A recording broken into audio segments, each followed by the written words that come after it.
So somehow this thing has shown up like 900 times on the feed. So let's just do this. Google accidentally deletes one. I think we actually read a little bit of this, which is that Google deleted an entire pension fund. Oi, mate, it looks like our systems are down. Have you checked the dashboard? I have, but the metrics are blank. Fair income, have you checked the logs? I have, but the logs are blank. I just want to throw that out there. Blank logs sound terrifying. I don't think I would like to see that. We shooting blanks. We don't want to be shooting blanks. This is not good. This is not good. Truth, mate. We host this one on Google Cloud, right? Anything weird on there? Yeah, the private cloud we set up last year. It's gone. Crikey. Let's read. Every time I see anything to do with Australia, I think of that Flight of the Conchords sketch where they're like, we're not Australian. We're New Zealanders. They're like, look at that car. And then we're like, look at that car. We're way different. It's so good. I love it. I absolutely love it. Rewind 1 year to see exactly how we got to this situation. On May 1st, 2023, the Google Cloud VMware Engine, or GCVE team, was enjoying their free team massage when they received a ticket from one of their customers in Australia, UnisSuper. This is an industry superannuation fund which handles workplace pensions and currently manages around 135 billion Australian dollars for over 600,000 Australians. What's 135 135 billion Australian dollars? What does that go for in freedom units? Okay, so it's 88 billion. That's a lot of billions. At least 100 emus. Okay, that's a lot of emus. Employers in Australia are required to contribute 11.5% on top of your wage to a super account provided by funds like UnisSuper, which you can then withdraw from in retirement. I didn't know that about Australia. So it's kind of like a forced, 401k. I was about to say it's kind of like a forced 401k. Can confirm. Okay. It's 401k but shittier. Okay, well that's not as good. American savings rate is abysmal. And so it's like that. I mean, I like the ideas of these. I do think. I mean, I'd love to see better investment and requirements of companies in America to help like improve the situation. That would be really, really good because it feels like the average American my age feels like Social Security is just like not going to be a thing by the time we get old enough. And so I like that. I didn't know this. Okay, cool. All right, well, hey, I thought UnisSuper was going to be a cryptocurrency. It just sounds like a cryptocurrency. In American, this appears to function similarly to the 401k we have here. Anyways, UnisSuper builds their software on top of VMware, which is a platform that offers solutions for building on-premises cloud environments. If you want all the cool cloud features like the ability to spin up virtual machines at will, auto-scale, load balance, failover, provision storage, databases, containers, and have all of this stuff seamlessly integrated together, but you don't want to deal with big cloud, you can get your own hardware and run private cloud software like VMware CloudStack or OpenStack on top of it to get the same experience. Really? That's what VMware is for? Is for this? A VMware home lab for the win? I've never had a VMware home lab in my life. We VMware clusters. Oh, really? I kind of feel like I want to kind of create my own little Raspberry Pi cluster situation going on. I think that'd just be a lot of fun to do something like that. Same experience, identical. So hold on, let me get this straight. Does VMware provide as shitty of a UI as AWS? Like, are they that capable to provide the most incapable UI ever? Yes? It's worse? No way. I don't believe it. It's horrendous. Wow. Okay. Hey, that's amazing. This sounds like a project for me. Eventually, you find out that Big Cloud might actually be pretty good, and some of your friends have even gone all in on Big Cloud. So you spin the wheel to decide which one to use and migrate some stuff onto there. Is Baidu really a 25% potential chance for someone to actually use? Or is Baidu just Chinese hosting predominantly? However, you don't want to leave behind all the VMware tooling that you've gotten used to. Fortunately, Big Cloud has already considered your use case. Yeah, With Google Cloud's VMware Engine, you can migrate your VMware-based applications to Google Cloud without changes to your apps, tools, or processes. Now you can sit back and relax as you hand your infrastructure over for a small fee of $5.11 per hour over 3 years. Hold on, Sydney, Australia. Okay, hold on. On demand. What's like the time rating? Is this per node? What is this? Hourly per node? Hourly per node. Hold on. Whoa. $10.22 on demand hourly per node. A 3-year commitment up front?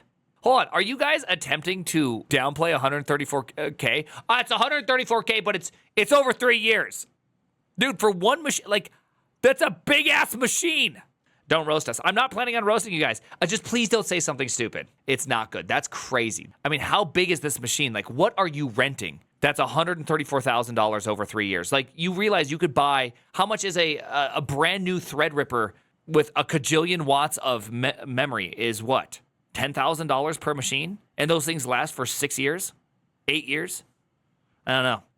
It's a lot of money. Renting is really, really inefficient. But then you discover that the private cloud you need for your service has special capacity requirements which cannot be provisioned using the publicly available Google Cloud interface, so you contact Google to see what they can do.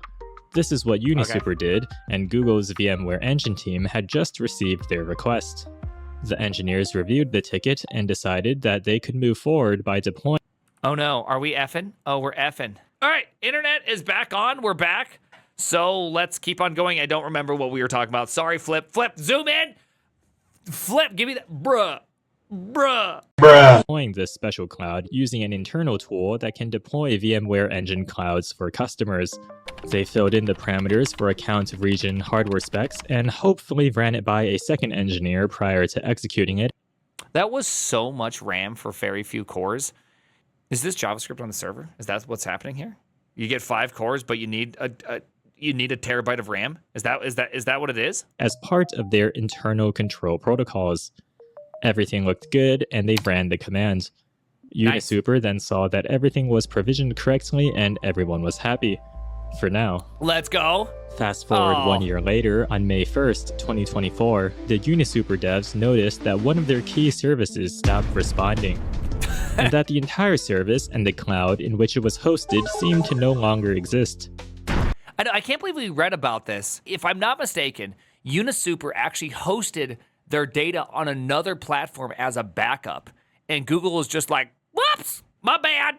This was pretty strange, since the audit logs did not show any engineers deleting it, and private clouds usually don't delete themselves.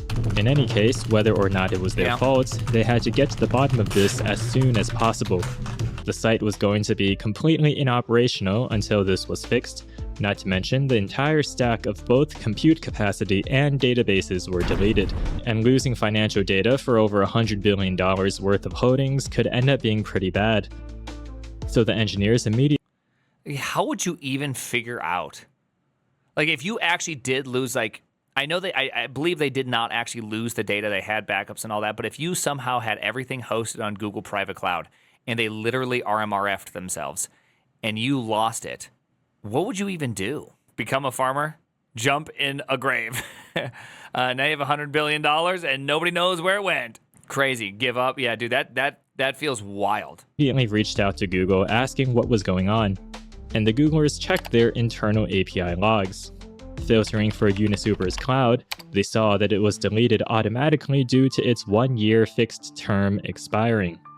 This was unusual since this kind of auto-deletion behavior was not possible to achieve in a typical customer-created cloud. Upon further investigation, they found out that exactly 1 year ago on this day, the UnisSuper cloud was created manually by Google engineers using an internal tool. Everything was correct, except it was missing a crucial parameter. The post-mortem didn't actually specify what this missing parameter was, but because it was missing, the private cloud was created with the default behavior of automatically deleting itself after 1 year. Sane defaults really, really, really, really are just a beautiful part of our industry. I love the fact that the sane default for a private cloud is to go kaboom based on default. Oh, you didn't pay us? Oh, you forgot to renew your contract? Get the hell out of here. You're dead. You're dead. We deleted everything. So restoring the application components was going to be fairly straightforward. They simply had to re-provision the infrastructure and deploy the code, all with existing tooling. However, getting all the data back was going to require a lot of manual work and some novel automation coded up. In some circumstances, data can be restored using a replica or production stack in a different availability zone that wasn't subject to erasure. However, this was not possible here since their entire cloud, which spanned both of their zones holding all of their production data, was deleted. I cannot tell you the amount of anxiety I get when I do a database migration. I cannot imagine the anxiety they felt when they just had database delete on and get fucked. They were saved, however, because they backed up their data. Not only did they have backups in Google Cloud Storage, which was a separate service unrelated to the deleted cloud, but they also had backups with a different provider. As the two companies worked together, I hate the fact we live in a universe where you need to have backups for your backup. That just somehow feels like we've gone the wrong direction. Yo, dog, I heard you like backups, so I got backups for your backups. Dude, the redundancy is getting ridiculous. It's getting, triple backup. We're doing it wrong. Something's gone wrong. Kind of makes sense for 135 billion. Yeah, I mean, me too. I would personally prefer. I mean, I'm happy that they have backups. It makes me convinced that Uniswap or whatever this thing, Uniswap is cryptocurrency. It's Unisomething. Is actually a pretty good company considering they had that many backups. Like, that's pretty good. To get the service back up and running, the customers began UnisSuper. complaining. This was reasonable as they could no longer access or view their funds, and there was also fear regarding it being a potential cyber attack. Little did they know UnisSuper just had their application deleted by a third party and they could literally do nothing about it. They reassured their users by releasing a statement saying there was an issue originating from one of their third-party service providers and that it wasn't a malicious attack. Then the statement was updated to reveal the name of the service provider as Google Cloud, as well as assigning the blame to them. Some were skeptical and believed UnisSuper may have been scapegoating their cloud provider for their own operational issues. However, all doubts ceased on May 8th when the Google Cloud CEO confirmed that it was their fault. Around the same time... Dang. So when something like that happens... I don't know a lot about Australian law. I don't know many things about various lawyering. Okay, I might be bird law specialist, but I don't know a lot about this area. Like, is there some sort of way in which, like, does Google get sued for this? I use UnisSuper. Like, does Google get in trouble for these kind of things, or is it just like, whoopsie daisies, and then they just move on? Hold on, you don't know Australian laws? I'm out. No? They have an SLA for it? Well, their SLA, it's Google. Ooh, they have an SLA? Ooh. Monthly uptime percentage. Okay. I mean, that's not that great. For a company like Google, I would assume they'd have 4 nines. I would assume many more nines than just this. That's worse than downtime. It's customer. Let's see. It's the additional customer work to restore their data because it was deleted. Yes, there's a lot to it. 4 days is more than 0.1% of a month. 4 days is more than 0.1% of a year. 4 days is 1% of a year. That's that they didn't even get 2 nines total. That's 9 hours of downtime. That's a lot of downtime. 9 hours is a lot of downtime. Change the SLA to 99. Unfortunately, they're actually 98.7% for them. Whew. 98.9999 still has 5 nines in it. Think about it. Quick math, bro. Users began to be able to log into UnisSuper and view their mostly up-to-date balances. Finally, by May 15th, 2 weeks after the accidental deletion, everything was back up and running again. So what are the big learnings here? Yeah. For Google, the internal tool they are describing is very mysterious. Only those involved would know why the default behavior was for clouds to automatically delete themselves. Maybe the tool... The simple reason is someone just made it that way. Like, that's it. Like, that's all it was, is some developer, that's it. It was probably easier for testing, maybe. Maybe when they're testing, they're like, we'll have this behavior, just delete it for us. So when testing, these little clouds go away, and it's very easy. They just casually created it, right? It was most certainly nothing that was like he just did it that way. I mean, but that's just the way it is, right?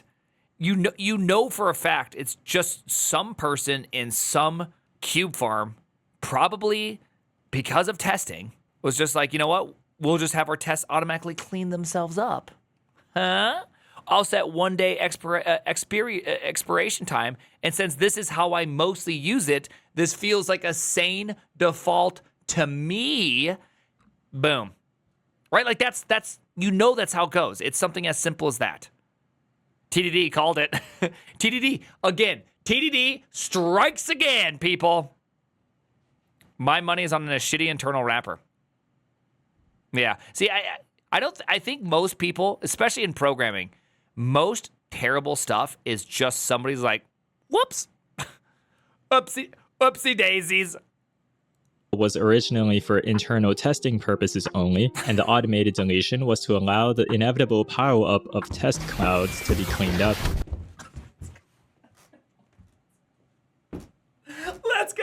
Let's go. Oh my gosh, it makes so much sense.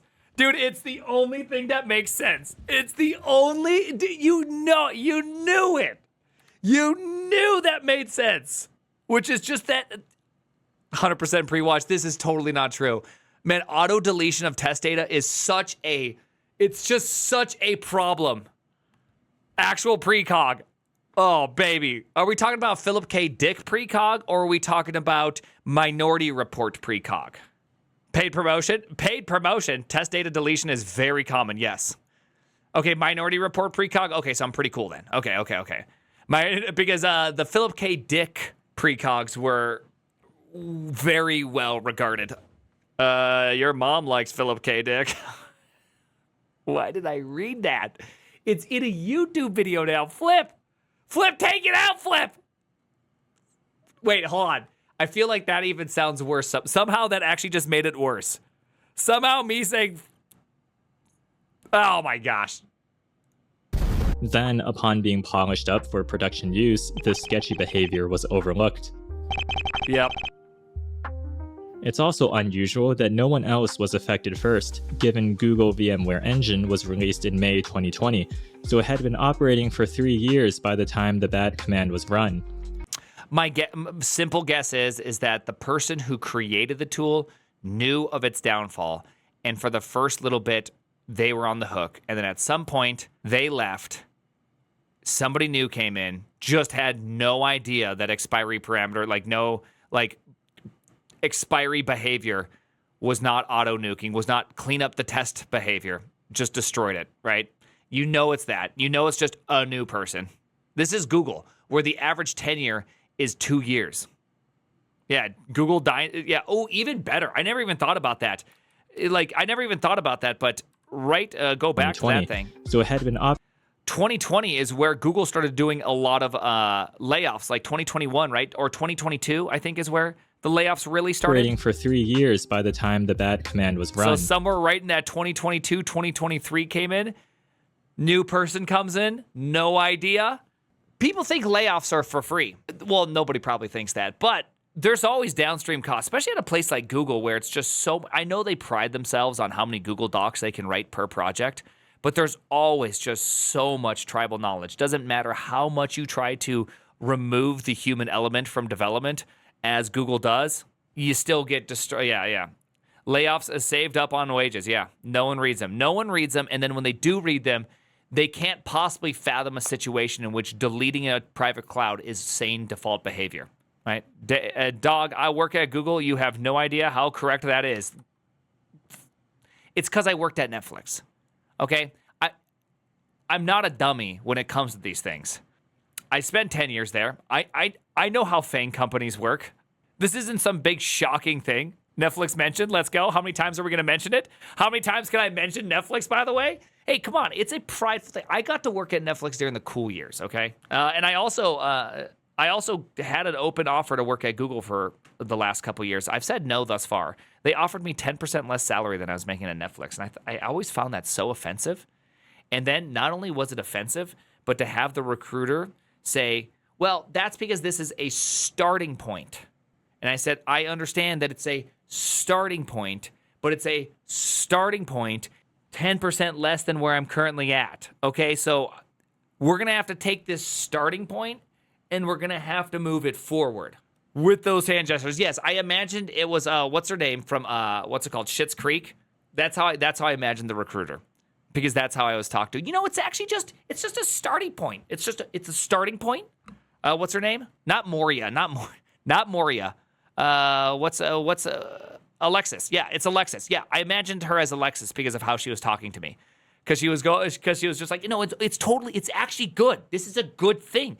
This is a good starting point. And I was just like, no, this is not a good starting point.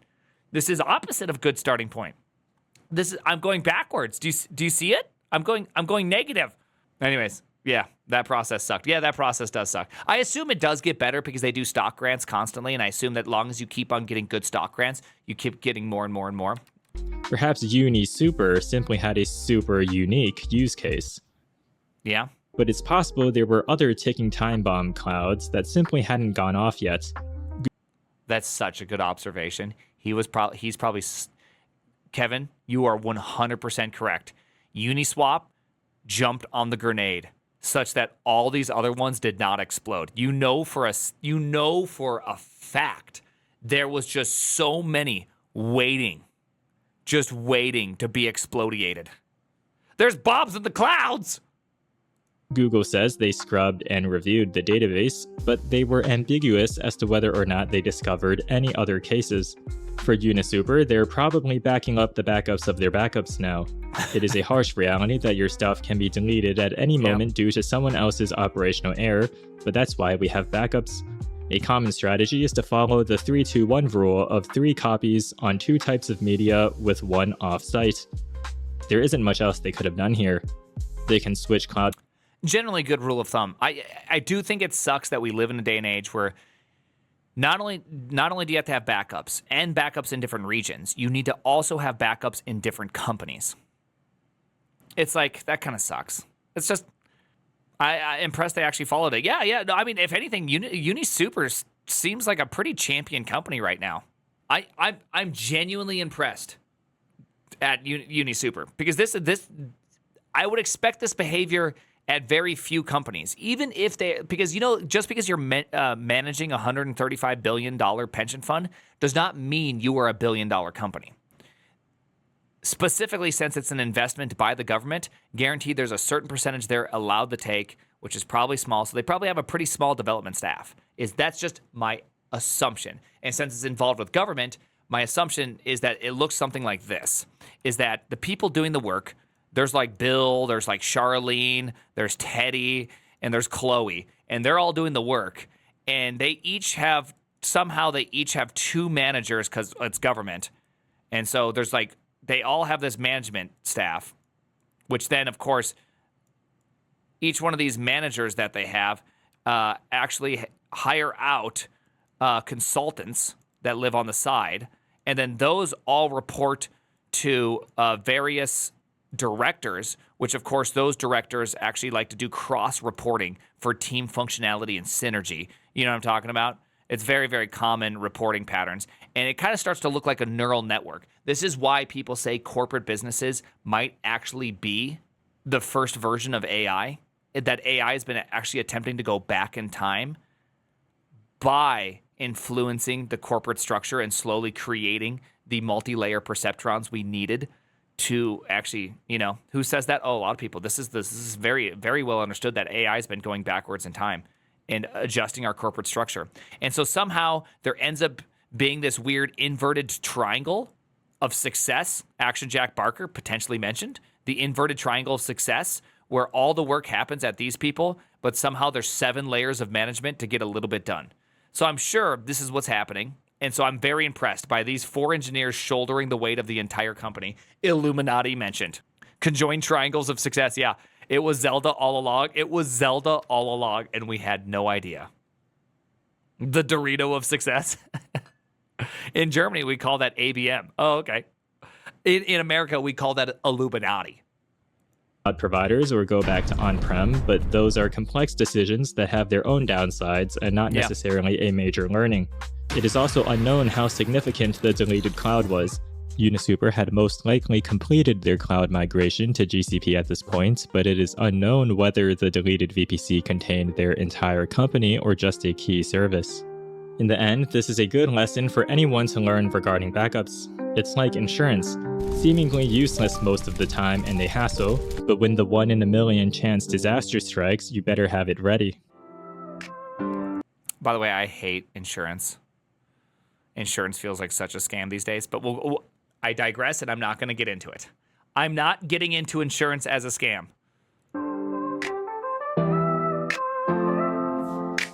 May 2020, GCVE took flight. Seamless VMware migration to the cloud was in sight. They had dashboards, metrics, operational tools. Got it all figured out. Google devs ain't fools. Then $1 billion UnisSuper comes around. Needs a VMware cloud, but the specs weren't found. So they went and asked Google Ops to spin that thing up. Except there was a slight catch. It would soon blow up. Engineers scrambled, their logs blank as the dawn. Their vital infrastructure was just suddenly gone. It was truly an unprecedented black swan event. There was nothing UnisSuper could do to prevent. Backups are a lifeline and backups we trust. When prod is deleted, backups are a must. 3 copies, 2 media, 1 off-site. No backups, I'm leaving till you make it right.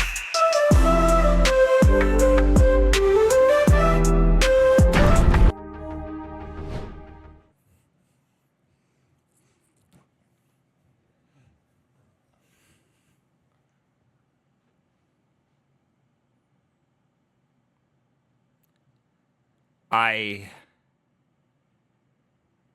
didn't know I couldn't do that, Karen. I will not. I won't nipple rub again, okay?